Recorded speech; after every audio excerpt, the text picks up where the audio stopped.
Eu costumava pensar que a música folclórica brasileira era apenas um emaranhado de melodias melancólicas, profundas, que jamais poderiam tocar o coração de alguém como eu. Meu nome é Emily Carter, tenho 29 anos, uma engenheira de som dos Estados Unidos, e orgulhosamente acreditava que a grande música deveria ser moderna, nítida e falar uma linguagem familiar ao mundo todo.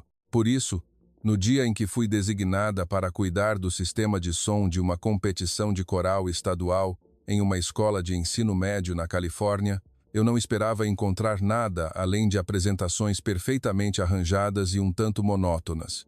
Mas no momento em que vi uma jovem brasileira ser empurrada para a última fileira, algo mudou. Ao ver seu pai, o Sr. Ricardo, parado silenciosamente em um canto distante, com as mãos ásperas pelo trabalho árduo, e ao ver o olhar paciente e maduro demais para sua idade, comecei a sentir que esta noite talvez não mudasse apenas minha opinião sobre a música brasileira, mas que pudesse desmantelar completamente a arrogância que eu havia cultivado por toda a minha vida.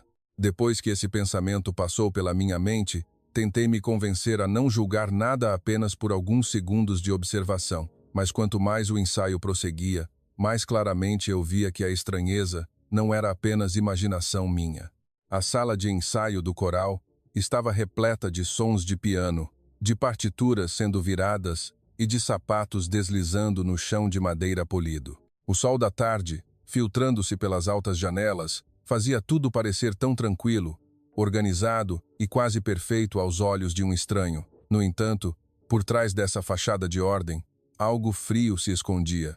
Daniel, o maestro, estava no centro da sala com a postura de alguém acostumado a dar ordens. Ele segurava um lápis na mão, como se fosse uma batuta que decidia o destino de todas as crianças na equipe.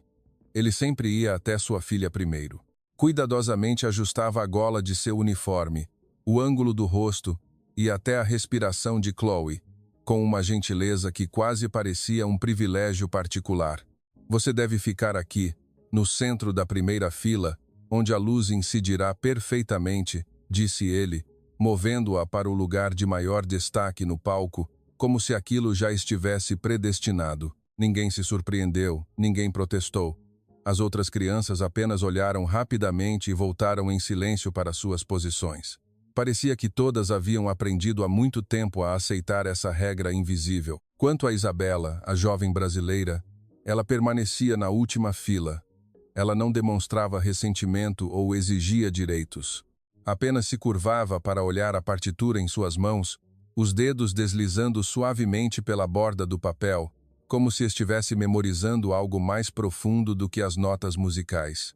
Quanto mais eu a observava, mais sentia que seu silêncio não era fraqueza, mas sim como um lago tão calmo que era impossível adivinhar a correnteza que se agitava por baixo. Em um momento do ensaio, Daniel interrompeu a música abruptamente. Ele franziu a testa, apontando para a última fileira. Isabela, sua voz está saindo demais. Eu já não disse? Não tente se destacar. Sua tarefa é apoiar o coral, não atrair a atenção. Sua voz não era alta, mas suficientemente cortante para quebrar a atmosfera na sala. Algumas crianças olharam para Isabela com olhares de compaixão. Algumas rapidamente abaixaram a cabeça, não querendo se envolver naquela situação embaraçosa. Eu, atrás da mesa de som, senti que aquela frase me atingiu como uma facada no peito de uma forma estranha. Isabela ergueu a cabeça, seus olhos tão serenos que me deixaram ainda mais inquieta. Ela automaticamente uniu as mãos em frente ao peito, um gesto de respeito excessivo para sua idade, e apenas respondeu sucintamente: "Sim, senhor." Nenhuma palavra de discussão, nenhum tom sarcástico, nem mesmo uma expressão de mágoa. Ela recuou, pressionando-se na sombra dos outros, como se estivesse praticando como desaparecer de todos os olhares naquela sala. Eu não sei o que os outros viam, mas o que eu via era uma criança tentando proteger sua dignidade através do silêncio. Virei-me para olhar pela janela de vidro e vi o homem de antes ainda parado no corredor do lado de fora. Certamente era o pai dela. A camisa desbotada e amarrotada após um dia de trabalho, as mangas arregaçadas revelando a pele bronzeada e calejada. Ele estava suficientemente longe para não incomodar ninguém, mas suficientemente perto para ver a filha sempre que ela se movia. Seu olhar não era abertamente irritado, mas naquele silêncio havia algo tão pesado e doloroso que tive que desviar o rosto por um momento. Era o olhar de alguém que queria proteger, mas sabia que havia batalhas que sua filha teria que enfrentar sozinha. O ensaio continuou, mas agora eu comecei a ouvir a voz de Isabela com mais atenção. No início, pensei que estava apenas sendo sensível à injustiça, mas não demorou muito para perceber que havia algo realmente especial em sua voz. Mesmo cantando bem baixinho, tentando se misturar ao todo, cada vez que sua voz se elevava, ela trazia uma cor distintamente diferente. A voz de Chloe era brilhante e bem treinada, quase impecável, mas a voz de Isabela tinha um calor e uma profundidade indescritíveis. Não era apenas melódica, era como um som que havia passado pela saudade de casa, pela paciência e pelo ato de guardar a dor de forma organizada, até que ela se transformasse em ternura. Comecei a me sentir incomodada comigo mesma por me importar tanto com isso. Eu estava ali para trabalhar com o sistema de som, não para interferir no arranjo dos alunos ou no favoritismo do maestro. Mas é difícil enganar os próprios ouvidos, especialmente para alguém que passou a vida inteira com ondas sonoras como eu. Talvez eu não entendesse a música brasileira, não entendesse sua língua, nem o mundo de onde ela vinha, mas eu conseguia distinguir entre uma voz que vinha da garganta e uma voz que vinha do coração. Durante o breve intervalo, as crianças se reuniram em um canto da sala, algumas rindo e brincando, outras pegando seus telefones para tirar fotos. Chloe estava no meio do grupo de amigos como um centro de confiança. Tudo ao redor dela era radiante, fácil e sempre afirmado. Isabela, por outro lado, saiu discretamente sozinha. Ela abriu a garrafa de água, tomou um pequeno gole e sentou-se em uma cadeira perto da janela. Sua postura era tão calma que parecia estar cuidando para que seu cansaço não incomodasse ninguém. Pouco depois, seu pai se aproximou da porta. Ele não entrou, apenas entregou uma pequena marmita pela fresta entreaberta. Isabela a recebeu com as duas mãos, curvando ligeiramente a cabeça em agradecimento. Aquela imagem era tão simples, mas me deixou em silêncio por um longo tempo. Nos Estados Unidos, eu via muitas famílias expressarem amor com palavras elaboradas, gestos barulhentos ou elogios em público. Mas entre pai e filha, o amor estava em pequenos gestos que quase ninguém percebia. A marmita morna, cuidadosamente embalada, a espera sem exigências, a reverência respeitosa ao receber. Essas coisas não proclamavam gratidão em voz alta, mas acalmavam a sala dentro do meu coração. Comecei a sentir que o que eu costumava chamar de excessivamente sentimental ou excessivamente sensível na cultura brasileira, talvez fosse apenas porque eu nunca fui sutil o suficiente para ver sua profundidade. Algumas culturas não gritam de dor, não se exaltam quando querem reconhecimento e não usam a agressividade como prova de força. Elas podem escolher suportar, escolher o silêncio, e escolher preservar sua dignidade de forma tão discreta que pessoas como eu facilmente a ignoravam. Quando o ensaio recomeçou, Daniel ainda tratava Isabela da mesma forma. Cada ordem dele parecia planejada para que ela não tivesse a chance de brilhar. Mais baixo, não coloque tanta emoção. Ouça Chloe e siga o ritmo. Ele repetia essas frases a tal ponto que eu senti que sua ordem siga o ritmo não significava apenas seguir a melodia, mas também era um lembrete de seu lugar naquela sala. E foi nesse momento que algo dentro de mim começou a mudar lentamente. Não porque eu tivesse compreendido tudo, nem porque minha antipatia pela música brasileira desapareceu imediatamente, mas porque comecei a me perguntar se essa garota ainda conseguia manter a calma sob tamanha pressão, se seu pai ainda estava lá todos os dias com aquele olhar determinado, se sua voz ainda mantinha sua beleza apesar de ser constantemente reprimida. Então talvez o que eu estava testemunhando não fosse apenas uma estudante subestimada, mas uma história mais profunda e grandiosa do que aquela sala de ensaio poderia esconder. Naquele instante, percebi pela primeira vez que eu não apenas desejava que o ensaio terminasse. Eu esperava por um dia em que o silêncio de Isabela se elevasse alto o suficiente para que ninguém naquela sala pudesse fingir que não ouvia. Enquanto eu pensava nisso, o ensaio daquele dia chegou ao fim. As crianças rapidamente arrumaram suas partituras e saíram da sala com a energia da juventude que acabara de escapar da pressão temporária. Risadas, o som dos sapatos no chão, conversas sobre roupas, fotos e a programação da competição do dia seguinte gradualmente se dissiparam junto com a luz da tarde que esmaecia através da janela. A sala de ensaio, tão tensa momentos antes, de repente ficou silenciosa, restando apenas o cheiro de madeira antiga, de papel de partitura e o murmúrio suave do ar-condicionado lá em cima. Desliguei cada equipamento na mesa de controle, verificando os cabos de sinal por hábito, como alguém que nunca permite que erros passem despercebidos. Mas embora continuasse a trabalhar metodicamente, minha mente não estava mais nos equipamentos. Ela ainda estava presa à jovem brasileira e ao olhar do pai parado do lado de fora da janela de vidro, como uma sombra de amor que não tinha o direito de falar. Quando levantei a cabeça novamente, vi que Isabela ainda não havia partido. Ela estava sentada sozinha no canto habitual da sala, perto da janela, em uma pequena cadeira de madeira onde a sombra da tarde caía sobre a metade de seu corpo, tornando seu rosto sereno a ponto de ser quase melancólico. Ela não pegou o telefone como as outras crianças, nem arrumou suas coisas apressadamente como alguém que queria escapar de um dia pesado. Pelo contrário, ela permaneceu ali imóvel, como se estivesse realizando um ritual importante que não podia ser interrompido. Em suas mãos, um pequeno caderno, com a capa de tecido creme. Os cantos estavam macios de tanto ser aberto. Ela virava as páginas delicadamente, como se estivesse tocando algo muito frágil.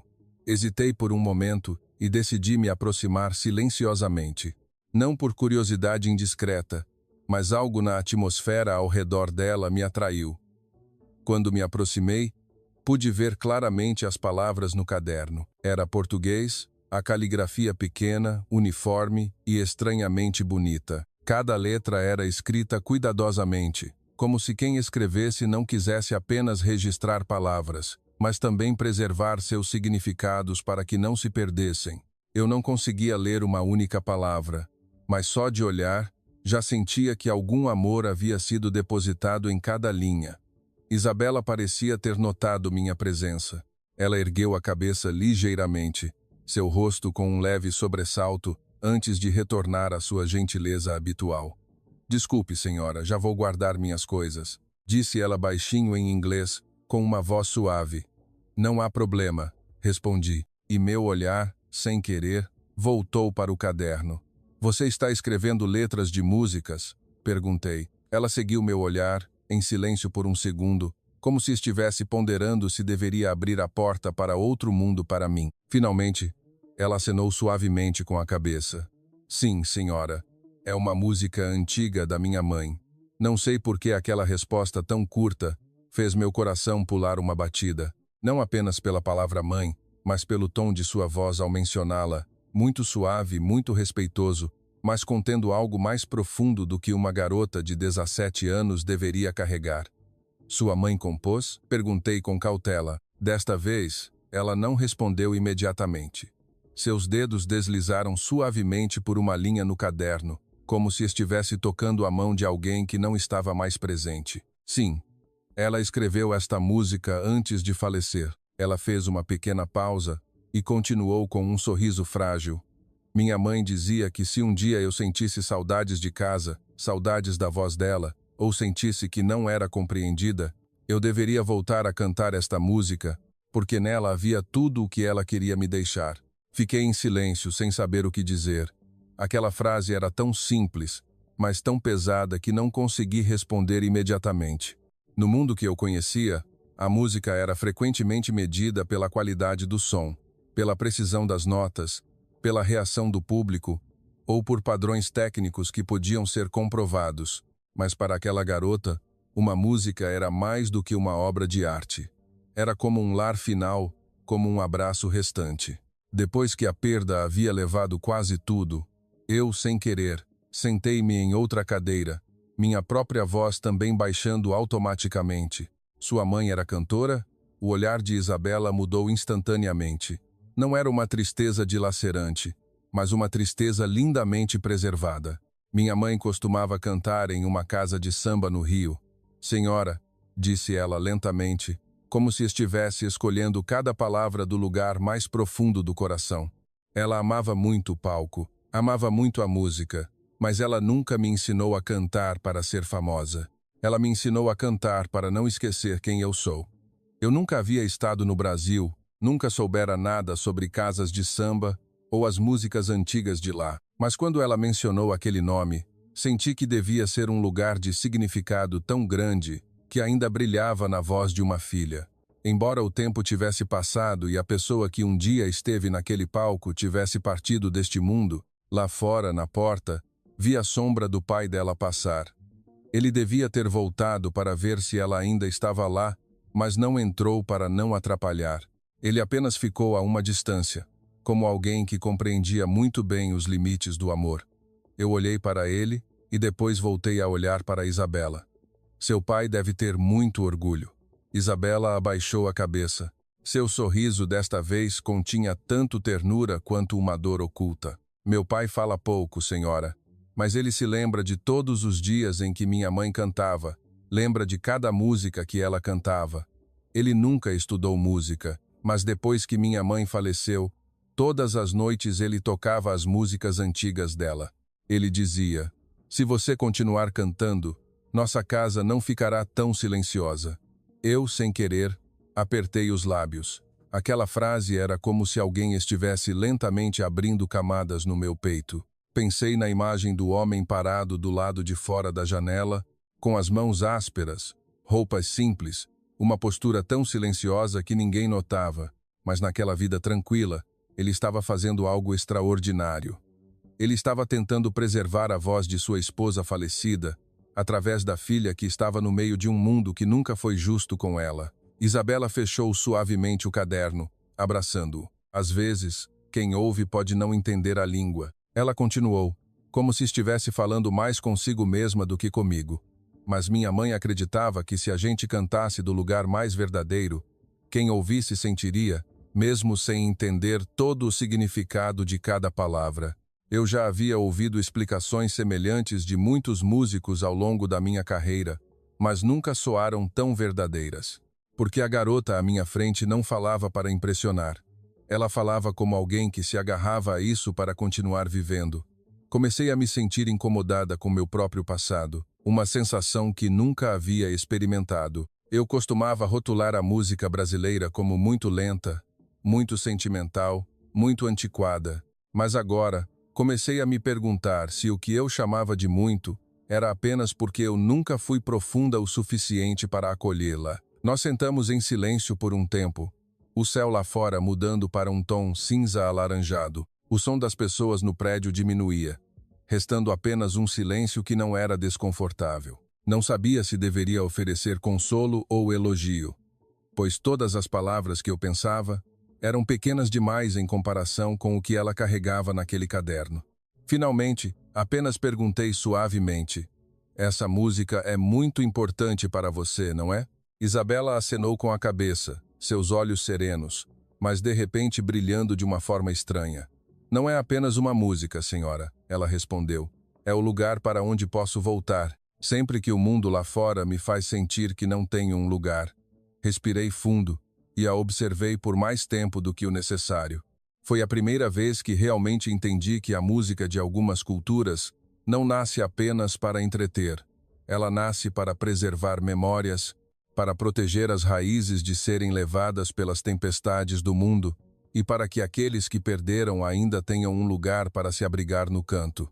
Quando me levantei para ir embora, vi o senhor Ricardo esperando no final do corredor. Ele recebeu silenciosamente a pasta das mãos da filha. Isabela abraçou o caderno firmemente e caminhou devagar ao lado do pai. Não houve muitas palavras entre eles, mas naquele silêncio ouvi algo mais claro do que qualquer sistema de som caro que já tive na vida. Era o som da conexão, de não aceitar que as pessoas que amamos realmente desapareçam e de uma cultura que ainda respirava em duas pessoas simples. Naquela noite, a caminho de casa, eu continuava pensando naquela frase: Se a gente canta do lugar mais verdadeiro, quem ouve sentirá, mesmo sem entender todo o significado de cada palavra. Não tinha certeza se estava pronta para admitir que havia errado sobre a música brasileira. Mas eu sabia de uma coisa: a música no pequeno caderno de Isabela não era algo que pudesse ser enterrado atrás de ninguém. E quando chegasse o dia em que ela fosse cantada do fundo do coração, talvez quem mais mudasse fosse eu. Naquela noite, ao chegar em casa, não liguei nenhuma música.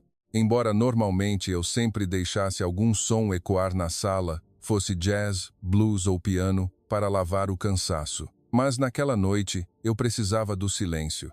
Porque naquele silêncio, havia algo que ressoava mais do que todas as músicas que eu já havia escolhido. Era a frase de Isabela, a imagem do caderno de capa de tecido creme que ela abraçava e o olhar do Sr. Ricardo. Um olhar cansado, mas que nunca deixava a esperança da filha escapar de suas mãos. Na manhã seguinte, o ar na escola estava um pouco frio, o céu lá fora estava pálido, a cor de um dia em que algo estava para acontecer sem aviso prévio. Hoje era o dia da audição para o solista que representaria a escola na competição estadual. Todos chegaram mais cedo, os uniformes mais impecáveis, as risadas mais baixas, as conversas mais curtas. Até Chloe, que sempre foi tão confiante a ponto de ser quase exibida, tinha uma tensão no canto da boca. Todos sabiam que hoje não era apenas sobre cantar, mas sobre quem seria visto e quem seria empurrado para a escuridão. O pequeno auditório da escola foi montado como uma área de audição temporária. As luzes do palco eram brancas e friamente limpas. Eu estava na minha posição habitual, atrás da mesa de controle, verificando os níveis dos microfones, as frequências, a reverberação da sala e fazendo tudo de acordo com minhas tarefas. Mas, desta vez, eu sabia que não estava mais olhando para aquele dia com os olhos de uma mera técnica. Eu esperava por algo inexplicável, como se meu coração já soubesse, antes da minha razão, que uma música estava prestes a ser testada não apenas pelos ouvidos dos ouvintes, mas também pelo preconceito do mundo que estava diante de seu dono. Daniel ia e vinha, verificando a lista com uma expressão séria. Ele falava com os outros jurados em um tom profissional, educado e confiante, de alguém que acredita que tudo está sob controle. Ele anunciou a ordem de cada um, e como esperado, Chloe cantou primeiro. Ela subiu ao palco com uma preparação impecável, ombros retos, cabeça ligeiramente erguida em um ângulo bem praticado. Quando o piano começou a tocar, ela elevou a voz com precisão em cada detalhe. Devo admitir francamente, Chloe era muito boa. Ela tinha uma técnica de respiração excelente, disciplina, conhecia seus ângulos e sabia como conquistar os jurados. Sua voz subia com controle total, notas altas firmes, passagens suaves. Tudo estava de acordo com o que o sistema de treinamento moderno valoriza. Mas quanto mais eu ouvia, mais sentia que estava olhando para uma joia excessivamente polida. Ela refletia a luz muito bem, mas não era quente o suficiente para alguém poder tocar lá e sentir a vida lá dentro. Quando Chloe terminou de cantar, os aplausos vieram imediatamente. Daniel sorriu satisfeito, um sorriso sem disfarces. Ele se inclinou para dizer algo aos jurados, o rosto cheio de confiança de que a pessoa merecedora estava em seu devido lugar. As outras crianças subiram para cantar, uma após a outra. Algumas cantaram bem. Outras estavam muito nervosas. Algumas tinham potencial, mas não eram firmes. A atmosfera na sala seguiu o roteiro de uma audição familiar, até que o nome de Isabela foi chamado. Naquele instante, embora a sala não estivesse realmente em silêncio, para mim, todos os sons ao redor pareciam recuar automaticamente. Vi Isabela levantar-se de sua cadeira. Ela não caminhou com a postura de alguém que queria conquistar, nem tentou se destacar. Ela apenas elevou seu corpo suavemente, como alguém que carregava algo no coração com mais respeito do que ambição. Ela não segurava o caderno em suas mãos, mas eu tinha uma estranha sensação de que a música dentro dele a acompanhava até o palco. Ela parou no centro das luzes brancas, respirou fundo e acenou suavemente com a cabeça para o pianista acompanhante. Olhei para Daniel, ele estava sentado ereto, com uma expressão invulgarmente fria, como se já tivesse um veredito pronto. Quanto ao senhor Ricardo, ele estava nos fundos do auditório, perto da porta, com as mãos entrelaçadas a ponto de as veias saltarem. Eu não acho que ele veio aqui para esperar uma vitória. Acho que ele veio apenas para estar lá, no dia em que sua filha teria que ficar sozinha entre olhares de julgamento. E então Isabela cantou a primeira nota. Não sei como descrever para não a diminuir em relação à verdade, porque o que aconteceu naquele momento não foi apenas o início de uma música. Foi como se alguém tivesse acabado de abrir outra porta do mundo bem no meio daquele auditório. A voz dela não era alta, não batia nos ouvidos da forma que alguns cantores usam para mostrar poder, mas era profunda, calorosa e tinha a carne da emoção em cada onda sonora. Tão clara que eu senti imediatamente que todos na sala estavam levantando a cabeça para ouvir com o mesmo instinto. Ela cantou, em português. Palavras que eu não entendia uma única letra, mas que flutuavam no ar com peso, com uma ternura que não era fraqueza, com uma tristeza que não se rendia e com uma saudade que não implorava por piedade. Sempre pensei que não entender a língua nos impediria de sentir completamente uma música. Mas naquele momento, eu soube que havia entendido muito pouco sobre as pessoas, porque mesmo sem saber o significado de cada palavra, eu ainda sentia o que a música estava fazendo com o coração de cada um, como uma mão invisível que tocava suavemente o ponto mais vulnerável. A voz de Isabela não me levou a um palco. Ela me levou a uma casa que nunca havia visto, a uma mulher que nunca havia conhecido. Mas eu comecei a sentir sua presença através da filha que cantava à minha frente. Lembrei-me do que Isabela disse, que aquela música continha tudo o que sua mãe queria deixar para trás.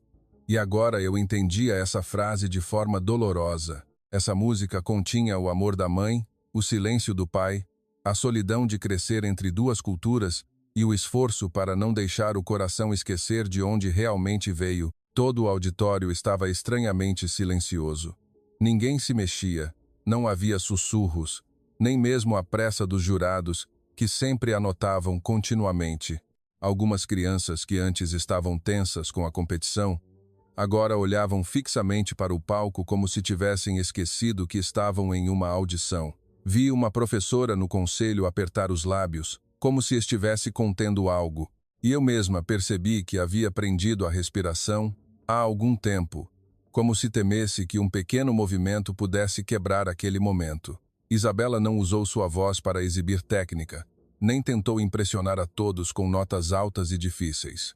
Mas quanto mais ela cantava, mais claramente eu via que sua grandeza estava precisamente ali, em saber que aquela música precisava de verdade, não de exagero, precisava de todo o coração sem ter que implorar por aceitação antecipadamente. E foi isso que a tornou mais poderosa do que qualquer coisa naquela sala. Quando a música entrou em seu clímax mais profundo, a voz dela pareceu brilhar de dentro para fora. Não era a luz da alegria, mas a luz de uma pequena chama que ainda queimava em meio a um vento forte. Ela tremia, mas não se apagava, e justamente por ter quase se apagado muitas vezes, tornou-se tão linda que era impossível desviar o olhar. Eu nunca pensei que uma música em português me faria sentir como se alguém estivesse abrindo velhas feridas em meu coração que eu nunca havia admitido. Mas naquele momento, eu realmente senti que a voz de Isabela estava levando todos na sala a confrontar o que amavam, o que haviam perdido e o que ainda queriam manter. Quando a última nota se desfez, ninguém aplaudiu imediatamente. O silêncio após o fim do canto não era hesitação, mas o silêncio de pessoas que foram tocadas tão profundamente que não podiam voltar apressadamente à normalidade. Olhei em volta da sala e soube imediatamente que não era a única a sentir isso. Os olhos de muitas crianças estavam vermelhos. Alguns professores olhavam fixamente para o palco, sem disfarçar a emoção. O senhor Ricardo, nos fundos, apenas abaixou ligeiramente a cabeça, mas eu vi o brilho em seus olhos mais claro do que nunca. Ele não sorriu, não fez gestos grandiosos. Ele apenas ficou ali como alguém que acabara de ouvir a voz de sua amada retornar no sopro da filha. E então os aplausos começaram, a princípio de um canto. Depois se espalharam por todo o auditório. Não eram aplausos de incentivo por cortesia, mas o som de reconhecimento instintivo.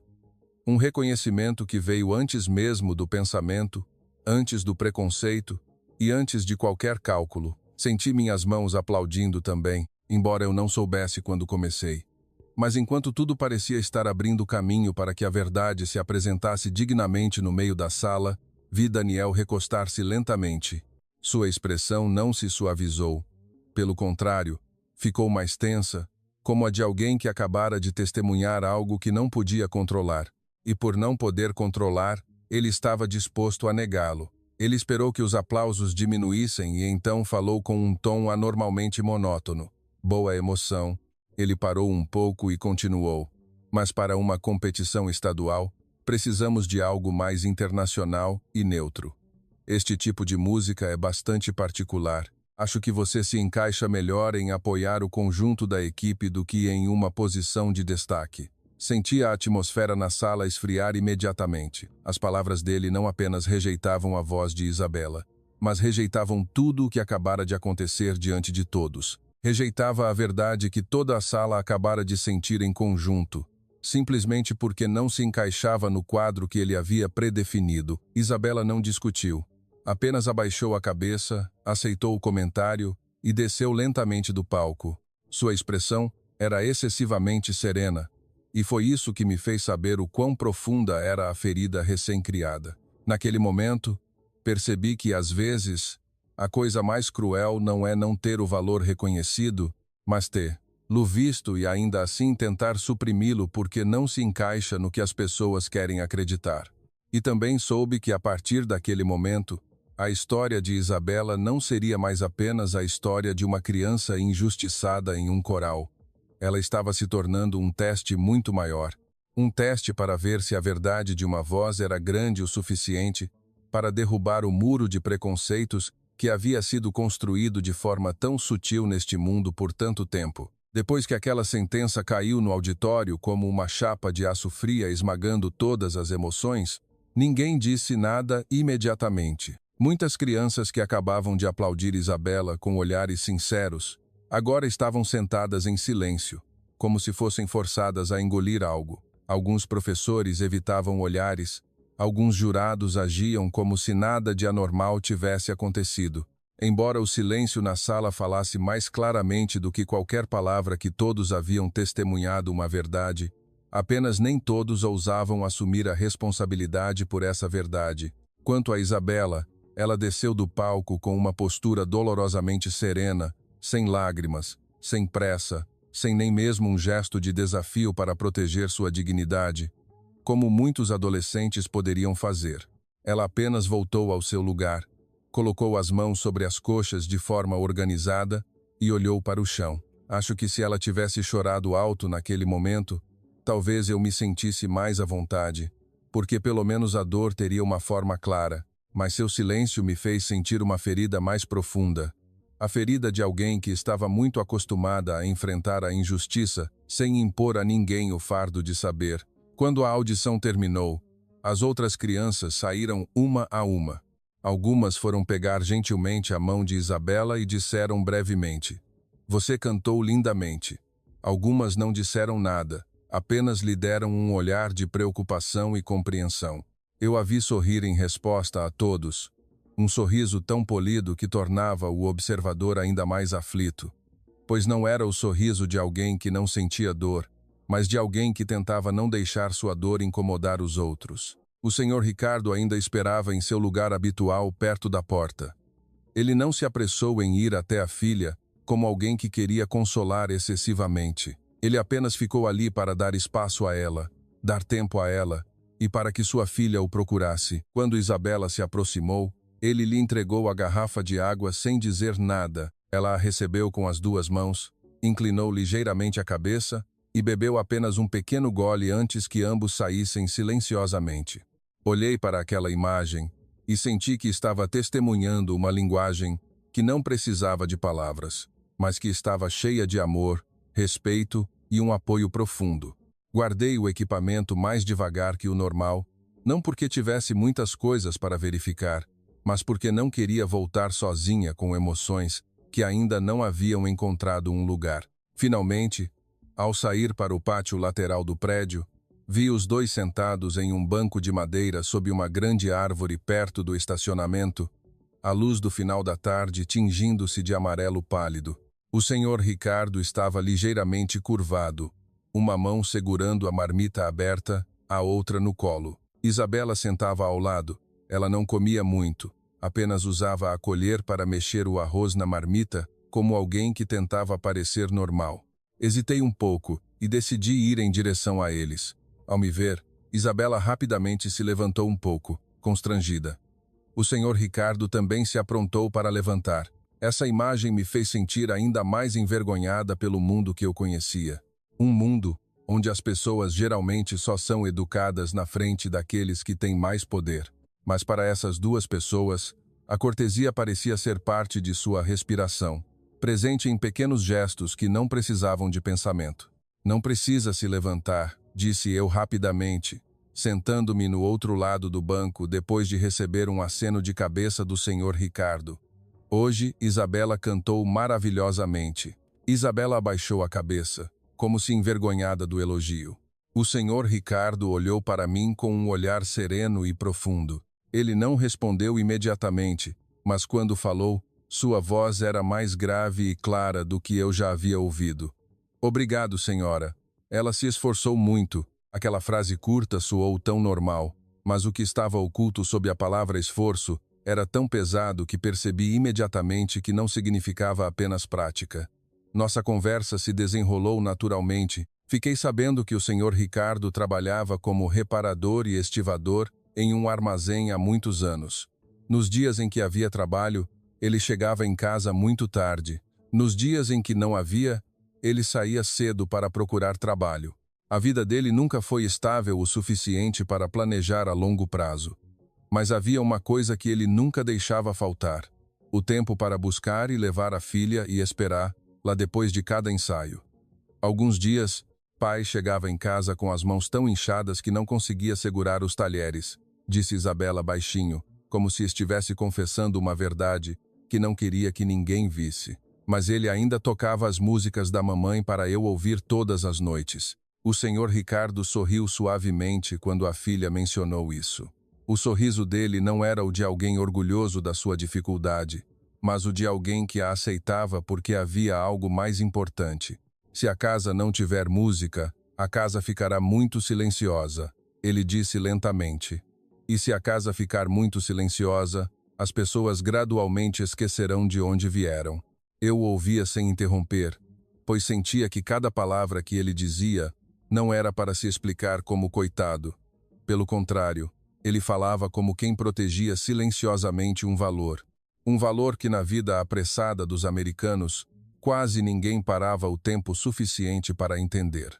Ele me contou que, quando estava no Brasil, sua esposa, Dona Sofia, tinha um palco, um público, uma vida ligada à música.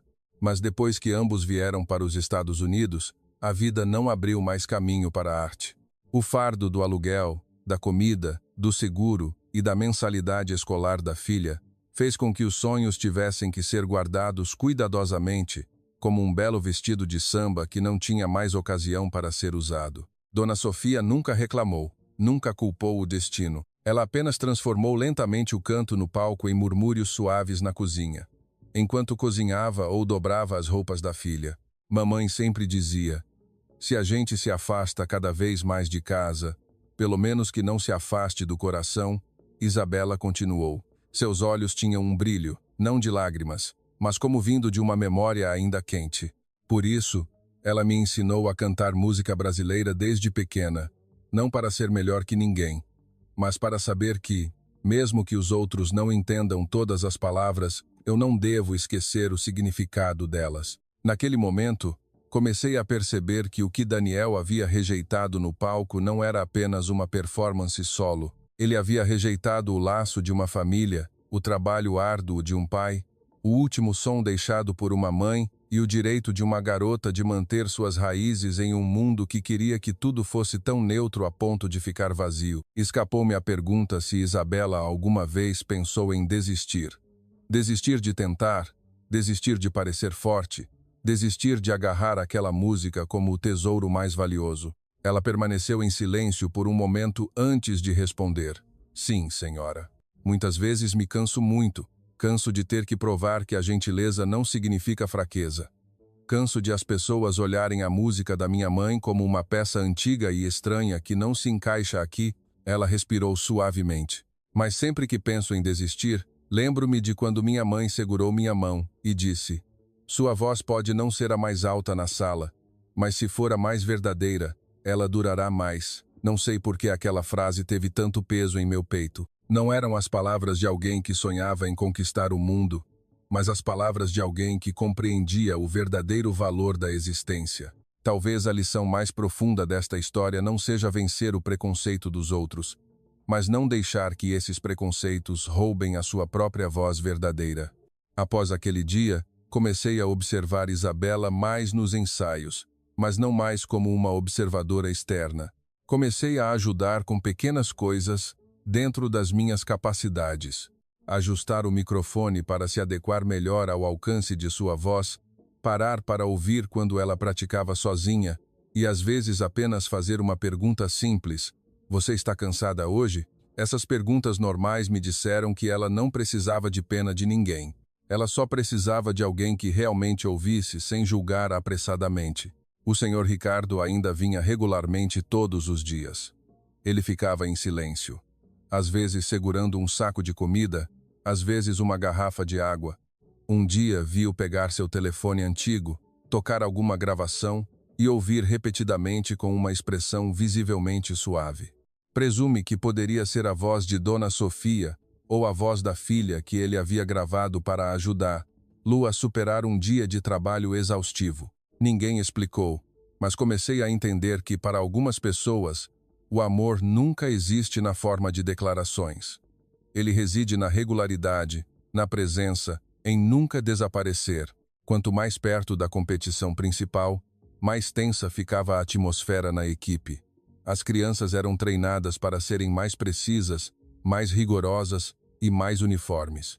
Mas por trás dessa preparação, eu sentia que algo estava sendo suprimido ainda mais. A voz de Isabela ainda era bonita, mas agora eu ouvia mais claramente. Uma pressão enorme estava tentando espremer, lá em um molde mais estreito do que ela própria. Enquanto isso, Chloe era constantemente empurrada para frente, como se tudo tivesse que terminar de acordo com o roteiro que Daniel havia escrito. Mas no fundo comecei a acreditar que certas coisas não podem ser suprimidas por muito tempo, não porque elas explodiriam em raiva, mas porque algumas verdades têm sua própria natureza. Mesmo forçadas ao silêncio, elas encontrarão uma maneira de se fazer ouvir no dia em que o mundo abrir uma pequena fresta, e eu tive uma estranha premonição de que a próxima noite da competição poderia não ser apenas a noite que decidiria vencedores e perdedores, mas poderia ser a noite em que tudo o que estava suprimido por tanto tempo seria revelado à luz. Quer as pessoas estivessem prontas para aceitar, Lu ou não, a noite da competição chegou mais rápido do que eu esperava. Embora durante os dias anteriores, tudo dentro de mim parecesse estar esticado, fazendo o tempo passar muito devagar. Mas quando o carro da organização virou para o grande centro de artes performáticas naquela noite, tive a sensação de que tudo estava correndo para um único ponto. As luzes na frente do teatro brilhavam intensamente. Os carros dos pais formavam uma longa fila, todos vestidos elegantemente. Vozes misturadas com os anúncios do megafone dos funcionários, o cheiro de perfume caro misturado com o cheiro de papel novo do programa flutuando no ar. Tudo parecia uma importante noite festiva da juventude, cuidadosamente preparada, perfeita e controlável. Mas quanto mais organizada por fora, mais estranhamente sentia sua fragilidade. Subi para a sala de controle cedo. Todos os equipamentos foram verificados repetidamente. Microfones, alto-falantes principais, monitores de palco, sistema de energia de backup, tudo pronto. Inclinei-me para verificar os números na tela. Embora, no fundo do meu coração, o que mais me preocupava naquela noite não fossem as máquinas, mas as pessoas. Era uma garota que sempre foi forçada a ficar para trás. E era o mundo inteiro, que sempre gostava de julgar o que deveria estar sob os holofotes e o que deveria ser deixado na escuridão.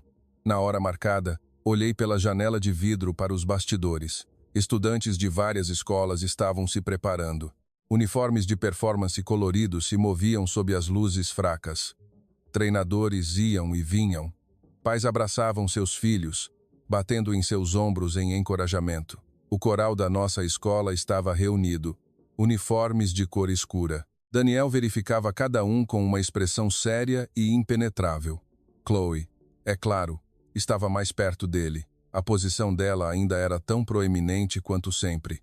Enquanto isso, Isabela ainda estava atrás, sua pequena figura quase escondida pelos outros colegas. Mas havia algo na postura dela naquela noite que era completamente diferente. Não era desafio, não era raiva, nem desespero. Era a calma de alguém que estava conectada a algo profundo demais para ser abalada por coisas triviais. Olhei para a plateia e vi o Sr. Ricardo sentado não muito longe do palco. Ele usava uma camisa simples e um colete antigo, passados da melhor forma possível. Sua roupa não se destacava entre as pessoas elegantemente vestidas, mas me fez sentir um nó na garganta, porque eu sabia que ele não estava ali para exibir-se. Ele veio para estar presente naquela noite em que sua filha enfrentaria o mundo inteiro, e ele não a deixaria procurar em vão. A competição começou solenemente. As escolas se apresentaram uma após a outra. Algumas equipes eram excelentes, outras cometeram pequenos erros. Mas, no geral, tudo transcorreu profissionalmente. Os aplausos foram regulares. Os jurados anotavam as pontuações seriamente. Quando chegou a vez da nossa escola, senti minha respiração ficar mais superficial. As crianças subiram ao palco em uníssono, as luzes amarelas suaves incidindo sobre elas, fazendo o coral parecer perfeitamente lindo. Daniel caminhou confiante para a posição de regente. A primeira música transcorreu sem problemas. A segunda também. Chloe teve seus solos, que ela merecia. Sua voz era clara e nítida, de acordo com os padrões. Mas, como alguém que trabalha com som a vida toda, eu sabia que a perfeição às vezes é mais frágil do que a imperfeição. Ela exige o controle de cada componente, e basta que um componente falhe para que todo o quadro possa desabar. Foi o que aconteceu na música seguinte. Sem aviso, o som do microfone principal falhou por uma fração de segundo e depois parou completamente. Seguiu-se o som da música de fundo, que também parou intermitentemente, como se alguém tivesse desligado a ficha de repente. Abaixei-me rapidamente para a mesa de controle. As luzes indicadoras piscaram anormalmente e depois se apagaram. Um zumbido baixo do sistema elétrico ecoou, e então até as luzes do palco piscaram e escureceram pela metade. Movi minhas mãos rapidamente por instinto, verificando os canais de sinal, mudando para o sistema de backup, reiniciando alguns módulos, chamando a equipe de campo pelo rádio. Tudo aconteceu em segundos, mas pareceu uma eternidade. O público começou a murmurar. As crianças no palco pararam, algumas olhando umas para as outras em pânico. Daniel permaneceu imóvel como alguém que passou a vida organizando tudo, mas nunca se preparou para um dia em que o mundo não seguisse seu plano. A equipe técnica anunciou desculpas pelo sistema de emergência, mas o som fraco e instável apenas aumentou o caos na atmosfera. A plateia começou a ficar inquieta. Alguns se levantaram, outros falavam mais alto. O coral começou a perder o foco. Vi Chloe procurar Daniel com os olhos de alguém que nunca havia enfrentado o vazio, porque até então, ela sempre esteve onde alguém organizava tudo para ela, e em meio àquele caos, vi Isabela se mover.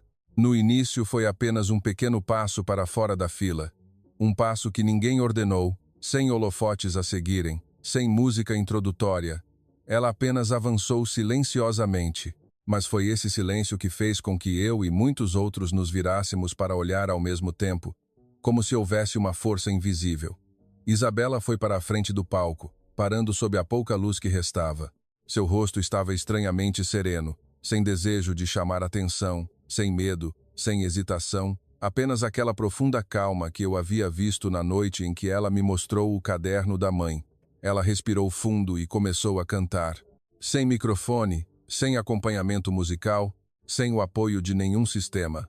Apenas uma melodia simples se elevou no auditório ainda cheio de murmúrios e inquietude. Mas o milagre aconteceu quase imediatamente. O primeiro som dela não tentou lutar contra o caos. Ele simplesmente existiu de forma verdadeira. E por causa dessa verdade, tudo ao redor dela gradualmente se acalmou, como se todo o auditório fosse convidado a prender a respiração juntos.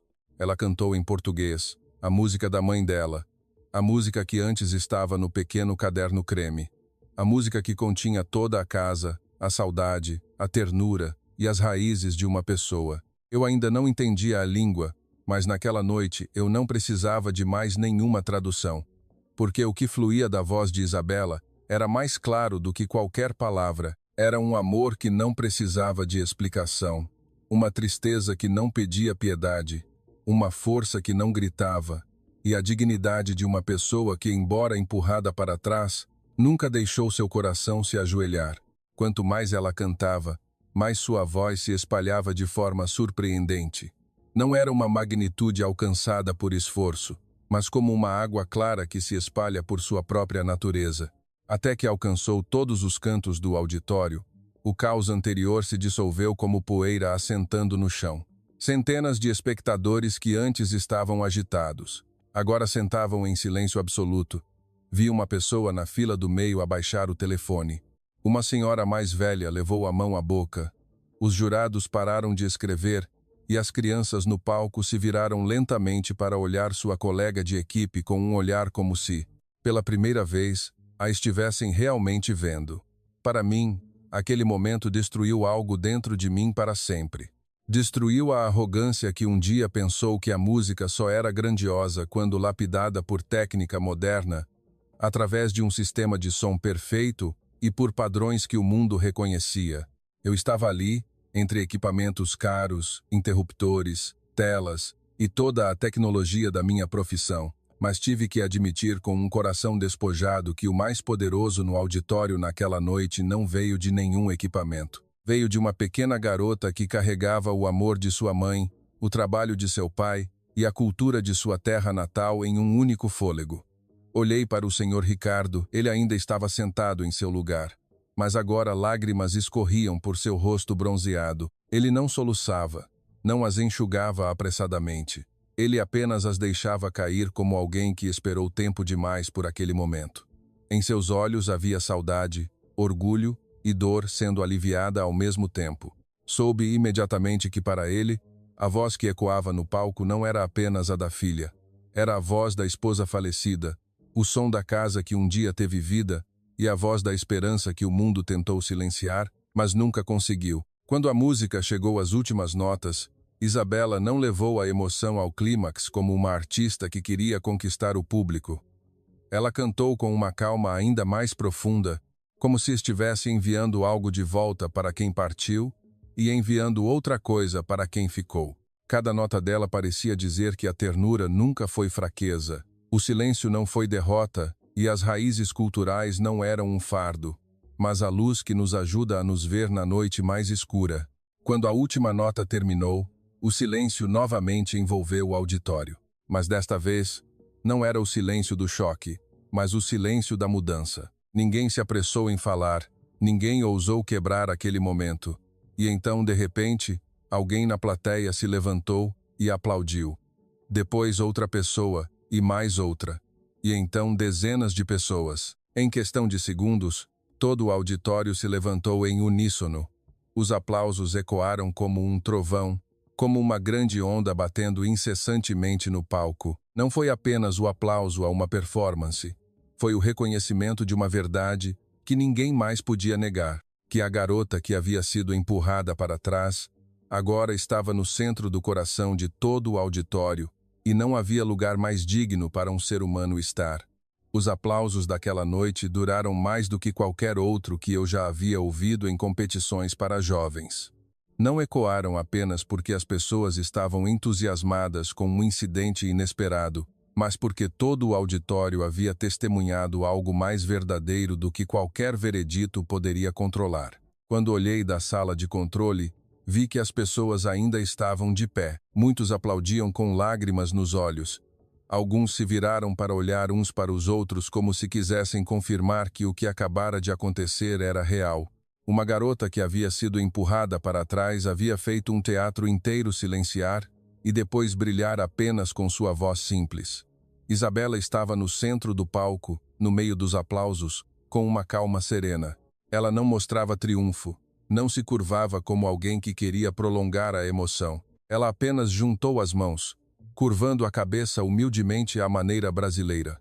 Um gesto tão bonito que me fez engasgar. Essa reverência não expressava apenas uma humildade externa, mas era como uma devolução de honra a todos que ouviram e, ao mesmo tempo, preservava intacta sua própria dignidade.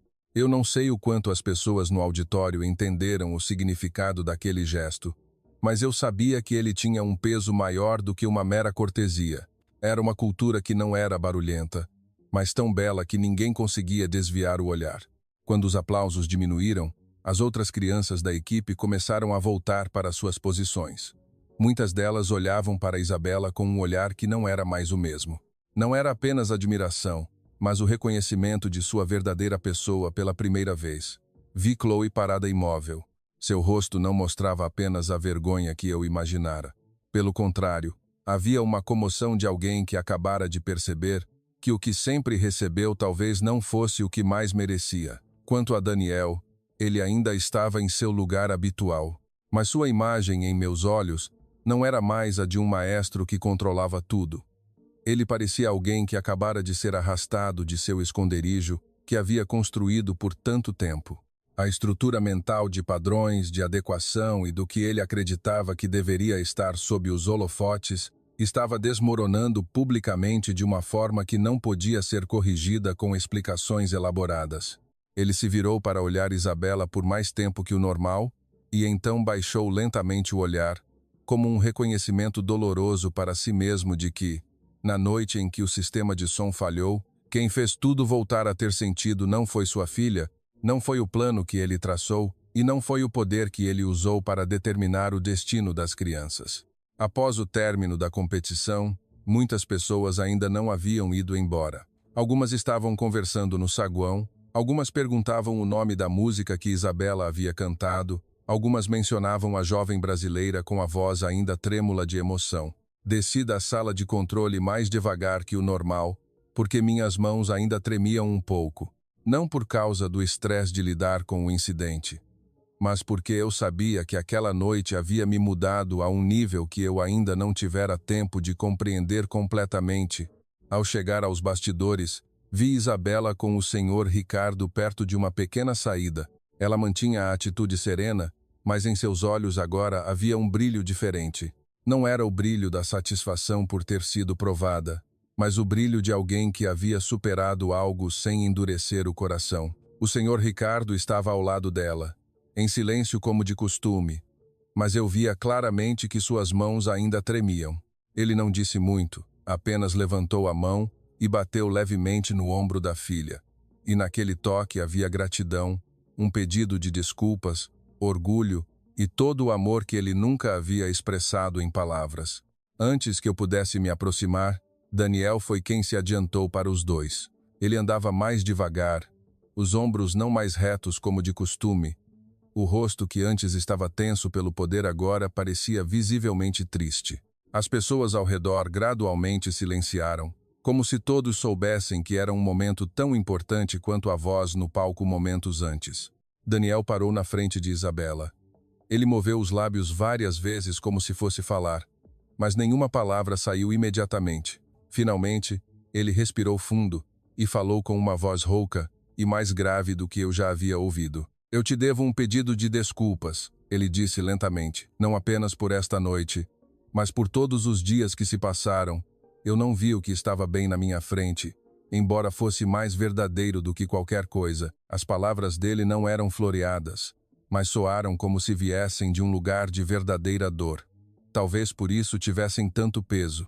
Ele se virou para o senhor Ricardo e curvou a cabeça claramente. E também devo pedir desculpas ao senhor por ter deixado sua filha em um lugar indigno, quando ela merecia respeito desde o início.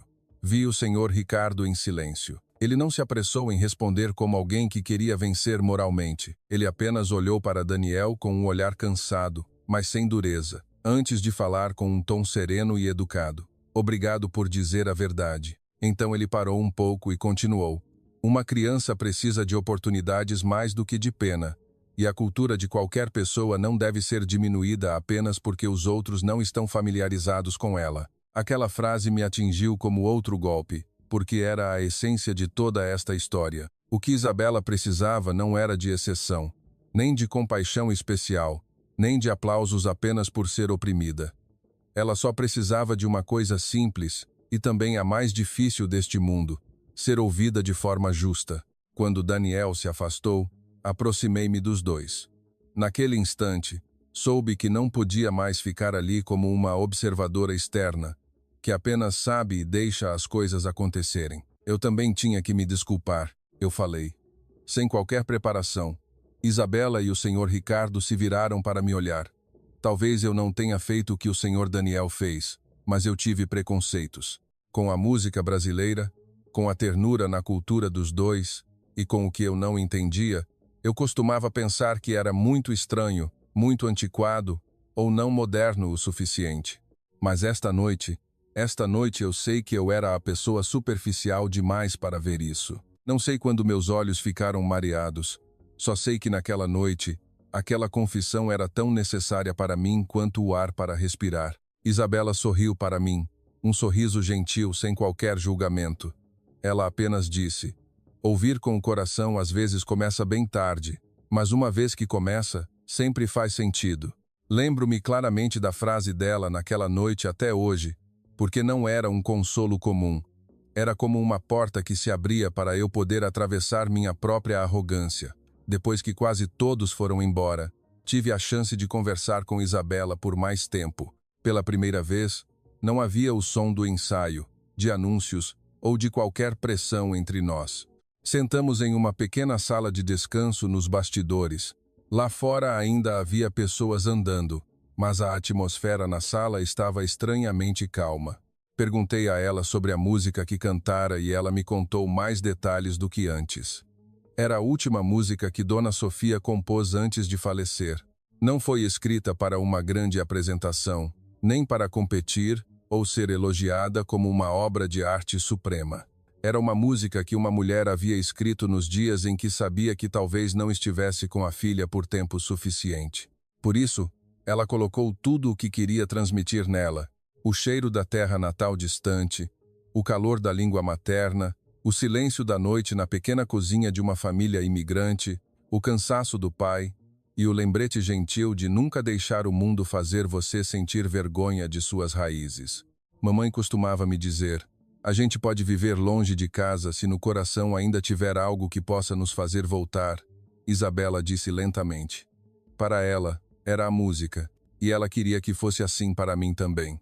Eu a ouvia contar, e senti que aquela noite havia empurrado toda a história para além do âmbito de uma competição. O que havia acontecido não era apenas a história de uma garota que provou seu valor no palco, mas estava se tornando uma história de memória cultural, de transmissão de dignidade de uma geração para outra, e de um mundo que precisava aprender que o internacionalismo não significa fazer todas as vozes soarem iguais, mas sim ter espaço para que vozes diferentes possam ser plenamente elas mesmas.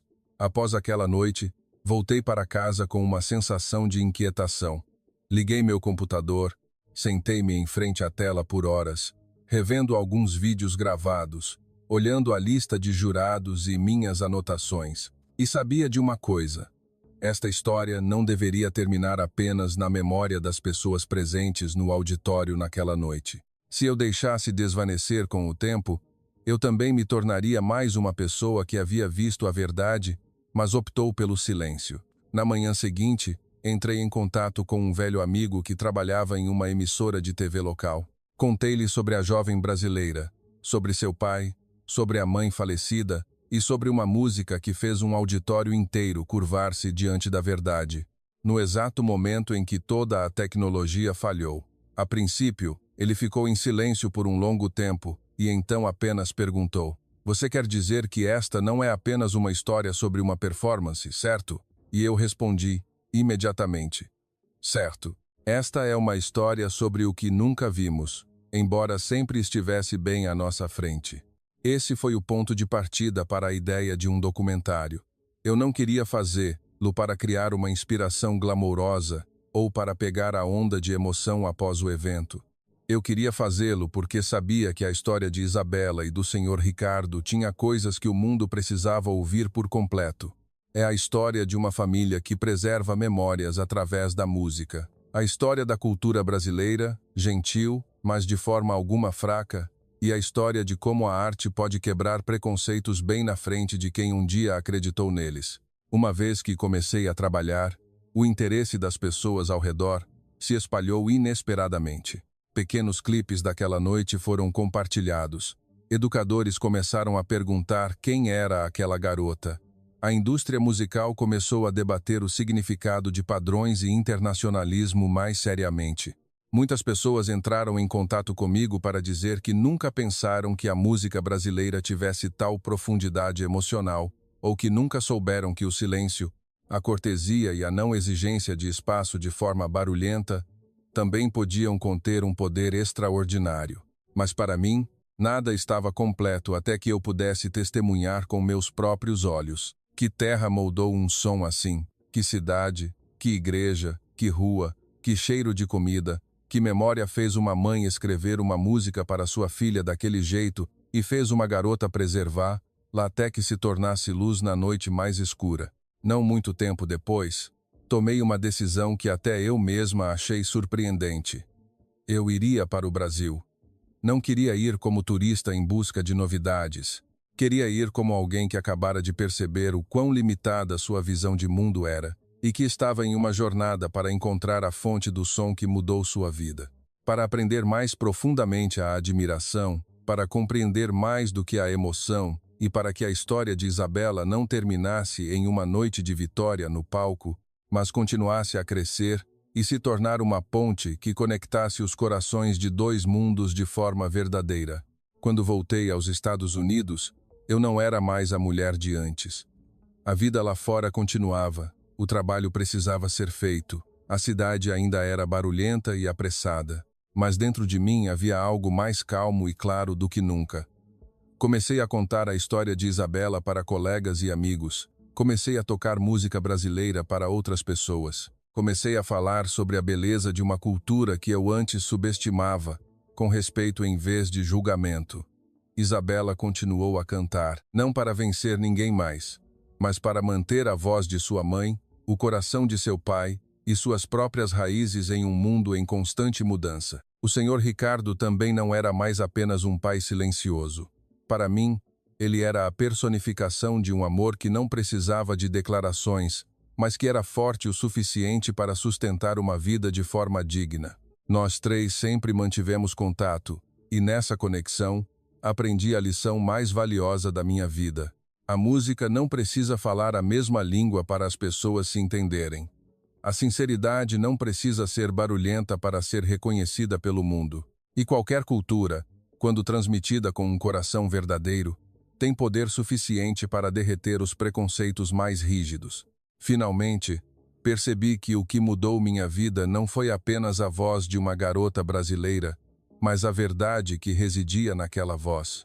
Amor, devoção filial, uma ternura que não era fraqueza, e a lição de que, quando realmente abrimos o coração para ouvir, não apenas entendemos melhor os outros, mas também podemos encontrar o verdadeiro coração de nós mesmos.